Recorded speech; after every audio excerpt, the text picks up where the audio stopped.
आपने कई ऐसे धर्मगुरु देखे होंगे जिन्हें लेकर बॉलीवुड में फिल्में भी बनती हैं, तो वहीं फिल्मी सितारे भी इन गुरुओं के आगे सिर झुकाते नजर आते हैं। लेकिन क्या हो जब धर्मगुरु की टिप्पणी फिल्म इंडस्ट्री को उनके खिलाफ कर दे? जी हाँ, कुछ ऐसा ही हो रहा है बागेश्वर धाम वाले बाबा धीरेंद्र शास्त्री के साथ। अभी हाल ही में उन्होंने मराठों के पूजनीय छत्रपति शिवाजी को लेकर टिप्पणी देने के मामले में सार्वजनिक तौर पर माफी मांगी है। उन्होंने ये भी कहा है कि मेरी कुंडली में ही विवाद लिखा है। वहीं धीरेंद्र शास्त्री के बयानों को लेकर बॉलीवुड की तरफ से भी तीखी प्रतिक्रिया आ रही है। अपने इस वीडियो में हम जानेंगे कि आखिर धीरेंद्र शास्त्री ने छत्रपति शिवाजी को लेकर ऐसा क्या कह दिया है जिसके बाद से वो विवादों में फंस गए हैं, और माफी मांगते हुए क्या कहा धीरेंद्र शास्त्री ने, इसके बारे में भी जानेंगे। नमस्कार, मेरा नाम है मोहिनी और आप देख रहे हैं नेटड्रिक एंटरटेनमेंट। दरअसल अभी कुछ दिनों में धीरेंद्र शास्त्री ने नागपुर में एक कार्यक्रम के दौरान छत्रपति शिवाजी के बारे में बात करते हुए कहा था कि शिवाजी महाराज युद्ध करते करते थक गए थे और अपना मुकुट समर्थ रामदास स्वामी को सौंपना चाहते थे, इसलिए उन्होंने उनके चरणों में अपना मुकुट रखा था। लेकिन इस बयान के सामने आते ही वो विवादों में फंस गए। कई राजनीतिक धुरंधरों के साथ साथ फिल्मी सितारों की तरफ से भी तीखी प्रतिक्रिया आई है।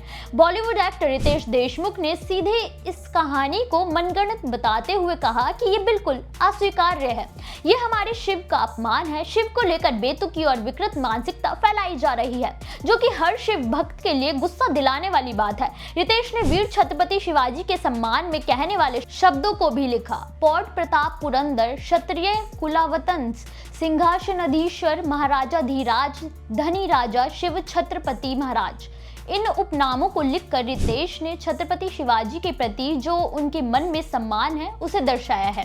वहीं भीम आर्मी चीफ चंद्रशेखर आजाद ने भी इस मामले में रामदास स्वामी का नाम उछाले जाने पर बागेश्वर बाबा पर हमला करते हुए कहा कि ऐतिहासिक रूप से गलत बयान देकर वो हमारे बहुजन नायकों का भी अपमान कर रहे हैं। आजाद ने कहा कि शिवाजी महाराज थक कर मुकुट सौंपना चाहते थे, ये कहना उनके अदम्य साहस का अपमान है।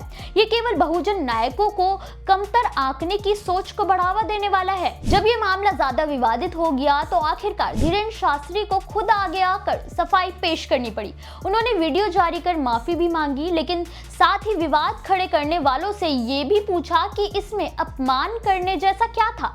धीरेंद्र शास्त्री ने कहा कि जब भी वो नागपुर आए हैं उनके साथ विवाद जरूर जुड़ा है, उनकी कुंडली में ही विवाद है। उन्होंने कहा कि इस मामले को जानबूझकर ऐसे पेश किया गया जिससे लगे कि उन्होंने छत्रपति शिवाजी का अपमान किया है, लेकिन सच तो ये है कि वो केवल शिष्य गुरु परंपरा का एक सटीक उदाहरण देना चाहते थे। जो भी मेरा पूरा बयान सुनेगा वो मेरी कही बातों का सही भावार्थ समझ पाएगा। उन्होंने आगे कहा कि हमने केवल सम्मान बढ़ाने के लिए कहा था, लेकिन उल्टा हो गया, हमारे खिलाफ साजिश हुई।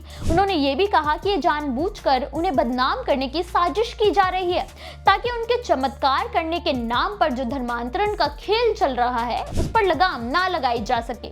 सच तो ये है कि श्रद्धा और अंधविश्वास के बीच एक पतली सी रेखा है और उनके यहाँ लोगों को अंधविश्वास से बचाया जा रहा है। कुछ लोग हैं तो सनातन विरोधी और वो किसी भी हाल में उन्हें साइडलाइन करना चाहते हैं। हालांकि धीरेंद्र शास्त्री की सफाई से साफ हो गया है कि वो अपने बयान पर अड़े हुए हैं, तो वही लोगों की प्रतिक्रिया देखने के बाद कहीं ना कहीं ये भी डर है कि इससे धीरेंद्र शास्त्री की लोकप्रियता में दाग न लग जाए। कल धीरेंद्र शास्त्री की बात से आप कितने सहमत हैं, हमें कमेंट करके जरूर बताएं।